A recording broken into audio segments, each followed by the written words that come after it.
Hi guys, welcome to Wet Living. My name is Mercy. This is my faith journey. So I gave myself a challenge that I will do welcome remarks in 3 local native language. I am in Botswana if you're joining us from outside Botswana. So here is my first greetings in Setswana. Dumelang bagaetsho, ke amogela mo Wet Living lina la me ke Mercy Tsheleya. And there comes Kalanga. Dumilani bakanyiko yetu langu zinandi Mercy Tsheleya. Ndoma muchila mo worth living. That sounds sexy. Hey, my language is very sexy. And now, my husband's language, my kids' language, the language that I love. Dumelang bagaetsho. Ke a lamohela mona worth living. La ka lebitso ke Mercy waha Tsheleya. Alright, let's get to it. It's my faith journey. My faith journey is all about me expressing myself of the encounters that I had with the Lord, His hand of mercy upon my life, His revelations, and His beauty in my life. So today I am gonna share with you guys of how I encountered the Lord once upon a time when I was in South Africa. I was schooling in Monash. So it happened that as I'm getting into the story now, it happened that one time I was walking from where we were staying, walking to the college. And when I was walking to the college, I passed through a certain area where it was still being developed.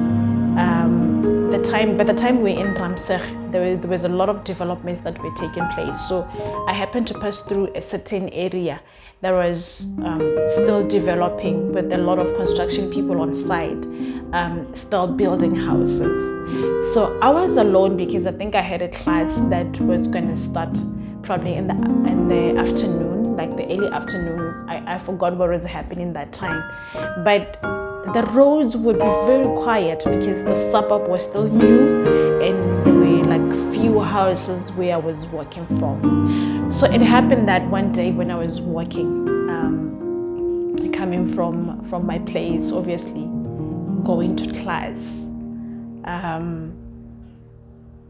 it happened that as I passed a certain place where there were some construction guys, they looked like Zim guys. They spoke Zulu, but at the same time I could hear that this was not Zulu, but it was Ndebele kind of, because So guys, it happened that as I was passing there was a strange man that was walking ahead of me. And obviously when I looked at that man, I could feel something was very strange about him, though he was very far from me. So as I passed through that place where the men were chatting, I could hear the language that they were communicating. Fortunately, because I hear Zulu and I hear Ndebele, so I was able to hear what they were saying. So as I'm walking, I hear this man talking to the other man, and it's like, oh my God, this girl, why did she take this route? Because that guy is gonna deal with her. So, and the other guy says to the other one,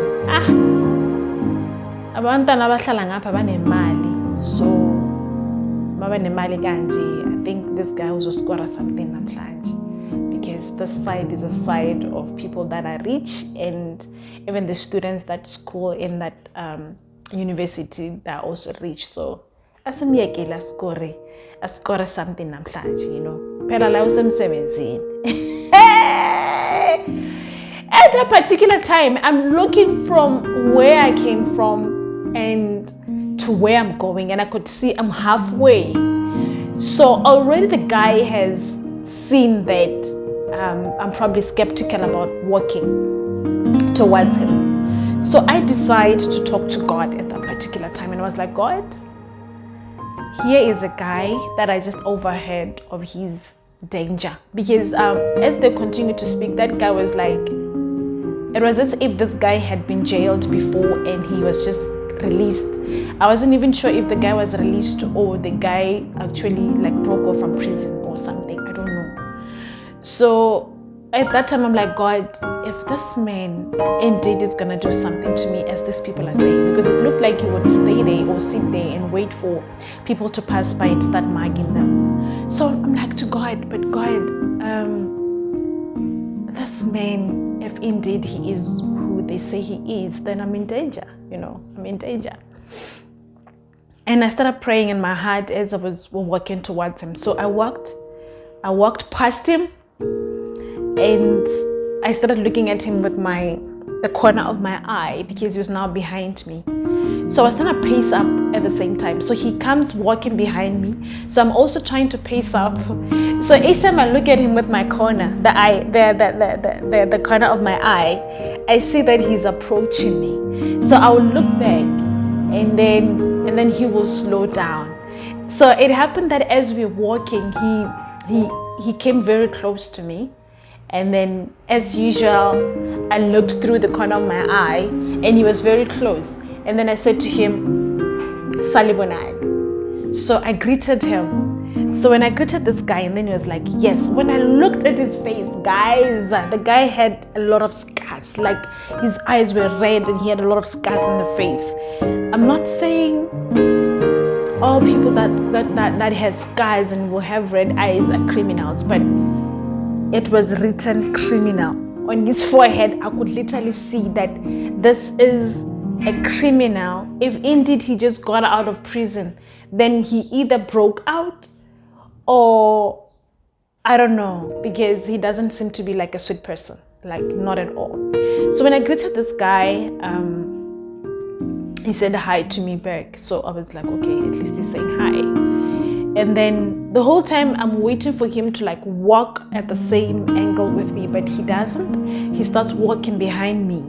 So he had his hands inside his pockets. So this man, each time we're walking, so I started asking him questions, and I was like, hey, that's me. And he's like, I'm like, but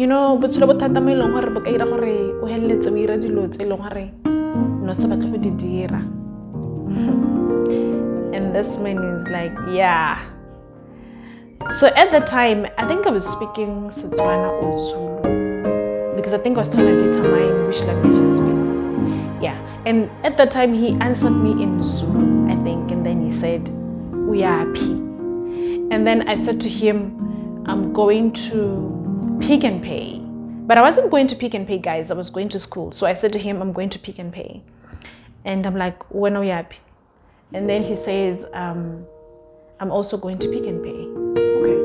So he's talking to me, but he's behind me, guys. He's not even coming like in front where we can go to walk together, taking the same steps and all that. And at that time, because I could literally see this guy had something in his pocket that each time when I looked back, he wanted to remove it. I think it was a knife, because he was walking behind me, and I could see that each time he tries to remove the knife, something drops into my mind, and I'm like, so where is your family?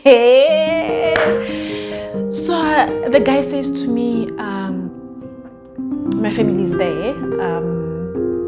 I'm like, wait. He's like, no, that they're here in Joburg. I'm like, but what are you doing here? Because you're supposed to be with them. What's happening? Why are you here? Because I could literally see that something was off with him. And he says, no, I'm just here. I'm just going to Pick and Pay and stuff like that. But he's speaking like that.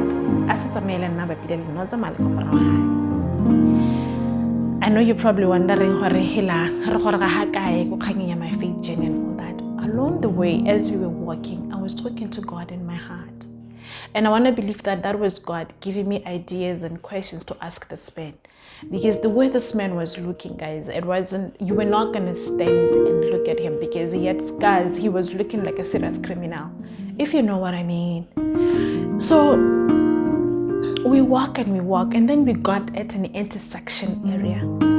So at that time, I could see that this man is about to attack, because now I could see now he's about to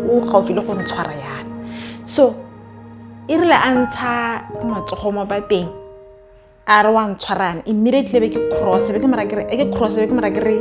I'm no longer going to Pick and Pay anymore. I'm going to Monash. So I got another route, and that route was also dangerous because so this man, when I crossed to the other side, I'm praying, I'm like, God, you need to help me because I don't know how I'm gonna deal with this. Guys,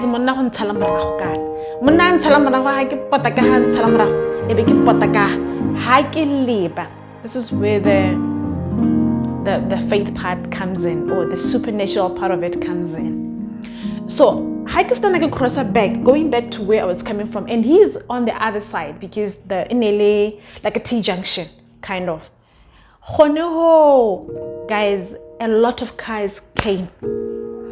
Guys, but they blocked his way from this direction to this direction. I'm talking about a street that was very quiet. Very quiet. Guys, I looked at the drivers of these cars. I didn't see natural or physical people inside the cars. I could see families, I could see people inside the car, but they were not real in the physical. But in the spirit, I don't know if you get me, guys, but I saw different people inside the cars. I saw families, I saw people. So the cars were coming, it got busy. The street just got busy. And when I was trying to make sense of it, to try and look at the people who were driving, I could not see people that I can say these are people. But I could see that there were people driving cars, but they were not people in the physical. So this guy, so all the cars, the business of the car and everything, at that time, it came into my spirit for now you need to run. I ran, guys, I ran until I arrived at the main road. But I looked back to see those cars. I never saw those cars. And I tried to recall the people that were inside the cars. All I could see was people that were not people. But the cars appeared supernatural. And that man was blocked there. I never got to meet this man again. I never saw him again. But the encounter that I experienced at that time was massive. This just shows you that sometimes we have really on earth glorified the presence of the enemy to believe that when things happen supernatural, that's when it is the devil. But when things happen naturally, that's when we associate it with God. Today's My Faith Journey was all about saying our God can do things supernaturally. We have given so much credit to the enemy about magic, but God is beyond magic. If Moses was able to drop a stick that was able to change into a snake that consumed all the magician snakes, even the God that we worship and that we pray is able to make things appear in the physical and yet the supernatural. That was my faith journey for today, that I experienced a supernatural encounter that I'm not able to explain even today what really happened. But what I'm certain of is that the Lord came through, because from the time I saw that man, I spoke to God in my heart. Now, God, I'm gonna need you to help me. But God appeared in a supernatural manner, in a manner that no man can be able to explain.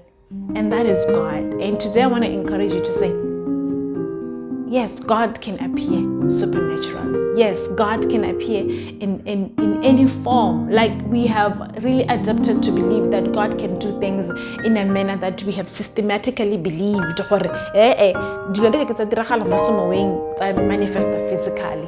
But it happened with me. A congestion of traffic appeared to block a man that was about to stab me with a knife.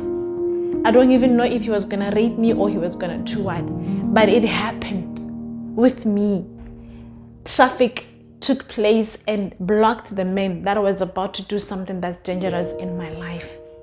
So I hope and I believe that with this, if you have ever encountered the Lord in a way that was unexplainable to the optical eyes, that you may believe that indeed God can appear in the supernatural and yet in the physical, that things can appear in the physical and yet they're in the supernatural, that we worship and praise a God that is able to do anything anything. That is why the Bible says He's omnipotent, He's omnipresent. He is everywhere. He is all-knowing. And if He is able, that means He's able to do anything, anywhere. He's not governed by the principles of the world or the principles of the heavenlies. He can do anything that He desires because He's God. I hope and I believe that today's testimony blessed you and will make you believe the supernatural encounters that you will go through, that indeed it is God. Because we have associated the supernatural things to be magic and to be associated with the devil, and yet it is not the devil, but it is God. All right. So thank you so much for listening to this testimony.